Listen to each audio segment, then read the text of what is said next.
All right, welcome back to the channel. So, Deontay Wilder and Tyson Fury are in arbitration and mediation right now, and there is a hope on my behalf that what we might get is a gigantic fight in the Middle East for Deontay Wilder and Tyson Fury. Now, what makes me have that pipe dream? I had a conversation with MTK Global advisor, friend of Tyson Fury, advisor of Anthony Joshua, advisor to Daniel Kinahan, the founder of MTK Global, and he actually convinced me that I might not have seen something the right way. So we are going to talk about that in this video.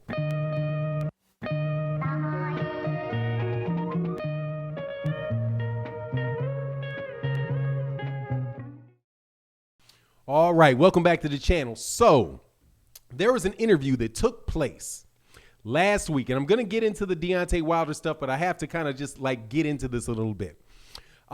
First of all, I owe an apology to somebody that is definitely deserving of a lot of respect. I spoke with Spencer Fearon of MTK Global, and he gave me some feedback on some videos and things that I did, and he wanted to let me know, and he did this from the bottom of the heart, that I had made a mistake when I was reporting on Deontay Wilder and Tyson Fury situations, and it was relative to a man named Daniel Kinahan, who is from Ireland, who has accusations around him, and I wanted to make sure, he wanted to make sure that I knew that those accusations were not true, that Daniel Kinahan is an excellent, excellent manager and friend of fighters. And the way that Spencer Fearon talked about him, and the way that I heard Billy Joe Saunders talk with him, and the way that I heard about Tyson Fury talking about him, I have no reason whatsoever to doubt that they really have true affection for the man. And also because I'm in the United States of America, and there's a lot of people getting accused of a lot of things. If it's not proven, if it's not happened in the court of law, until that has happened, you should always give people the benefit of the doubt.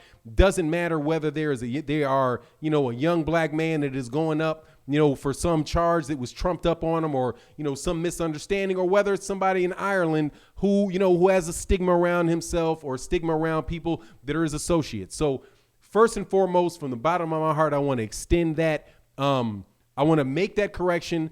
Thank you, Spencer Fearon, for giving me a little bit more insight into what the situation is there. And I feel like I am more educated and that I can move forward with a better understanding. And thank you guys very much for taking the time to reach out to me to say that. Now, as a result of that conversation, though, now I've actually been kind of close to the people who are the decision makers or the managers around Tyson Fury. And I was very, very clear that I believe that Tyson Fury cheated Deontay Wilder. And that was not the type of conversation, that's what I truly believe. However, what I have been after I got done with that conversation, I felt like I had to say something because of something that Vinny Pazienza had said.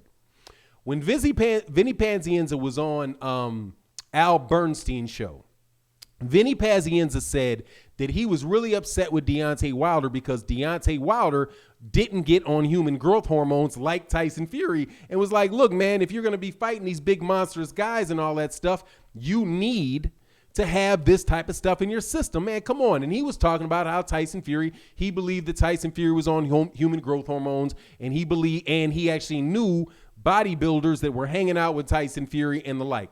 So he felt that, look, if you're really going to be out here in this situation, you're going to have to do what other people do, right? And don't be dumb and think you can just get away with being just your regular self and ain't nobody going to cheat you. That was the take of Vinny Pazienza. That's also the take of a guy like Big Baby Miller, who said before he went into the Anthony Joshua fight that he felt like Anthony Joshua was on performance-enhancing drugs. So what he did was he was trying to even the playing field, right? So that's why he got into performance-enhancing drugs, right? Also, you hear, and I've made several videos about this, like when you hear somebody like Andre Ward say, that the way that he was trained by Virgil Hunter was that whenever somebody was going to hit you low or they were going to do something dirty to you, you got to make them stop. So you got to go low with them. You got to go low with them, right? Or you got to do something that's going to let them know, hey, man, no, you ain't the only one that can play these games. So be careful about playing these games because I'm more willing to go there with you, right? That's the mindset that Andre Ward has in a boxing ring. Now, myself personally, inside of the boxing ring, now I don't believe in that. I think that because I'm a boxing fan, and when I see people fight, I most definitely want to see them and fight in a situation where I think things are fair. And I do not, and I know that wasn't the case with Deontay Wilder and Tyson Fury. And I wouldn't want Deontay Wilder to sink to that level, right? Like, I don't want to see Deontay Wilder, follow the advice of Vinny Pazienza, right? And say, yeah, well, let me just do what everybody else is doing. And then, because what happens then is that's just, there's just you're well beyond the point of no return. We'll never dial that stuff back if people continue to have that attitude. Now, what I will say, though, is this, and this is very consistent with what I've always said about business as it relates to boxing. And I have said for a long time that there is no real true advocates for black fighters in the United States. The media does not push them like what's his name said, Chris Mannix is like, well, the problem with the Showtime fighters or the PBC fighters is that they have a dysfunctional relationship with the media, right? And all of those reasons why the boxing media will not support black fighters, right? Or really support American fighters. What I believe is happening is that they are really supporting the people, the promoters, right? That's why you see the ESPN pound for pound list heavily stacked with ESPN fighters, that type of stuff, right? So you see that type of stuff going on. Now, so when I hear, and this is where I thought like Spencer Fearon had a point, right? And where the guys from MTK Global have a point as they talk about coming into the United States, right? Look, Daniel Kinahan has an incredible reputation with people in the UK for people treating boxers fairly and protecting their interests, right? But Deontay Wilder does not have anything like that in the United States. It does not seem like there's anybody that is out there. Like when I go to look at stuff on the UK, like this News Now, I see article after article after article about good things, saying good things about Tyson Fury that I don't believe for nothing, right? But still, it's just there. And they keep pushing the story, right? All of that stuff. That is somebody that is behind Tyson Fury pushing and trying to have a functional relationship with the media in a way that will allow that media, however they do it, to treat these fighters fairly and to allow these guys to have their full value. And that is something that it's like, dude, like if you can't beat them, join them type of situation, right? Like people ask me, like Tevin Farmer, right? When Tevin Farmer signed with DAZN, there was nothing wrong with Tevin Farmer signing with DAZN because he wasn't going to be able to sign with Showtime. He wasn't going to, I don't think he was going to be able to sign with Showtime or Fox, but you get my point. Those guys have to make a living, so he joins Team DAZN, and you can say what you want, but about Tevin Farmer and his skill set, man, Tevin Farmer was fighting time after time after time after time until he ran into Jojo Diaz. But before he did, he had several fights and good money on good money on his place with DAZN. So I don't have a problem with fighters getting fair money.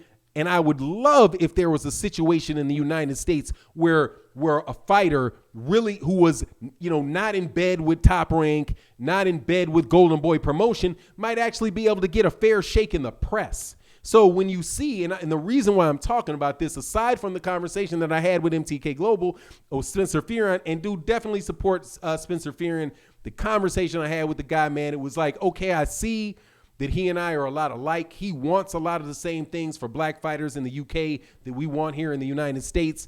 And even though, you may not see eye to eye on everything, I can at least acknowledge for sure that what we're trying to accomplish here is what he's trying to accomplish there. So, there's a saying like not to throw the baby out with the bathwater, right? And in this particular situation, dude, Tyson Fury got to go. Like, he really does have to go.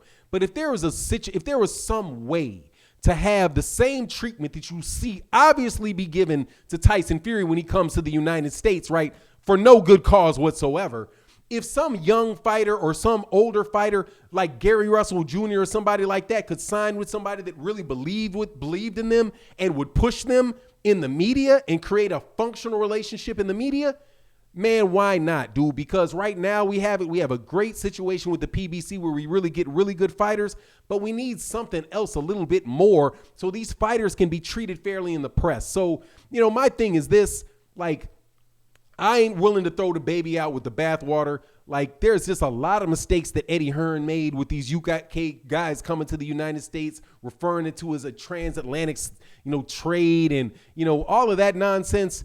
Dude, if there was other people that were willing to come into the United States and support fighters, dude, and get these fighters paid, man, by all means, come on in and do it. And it really doesn't matter to me if you had one guy that I want you to take back, which is Tyson Fury.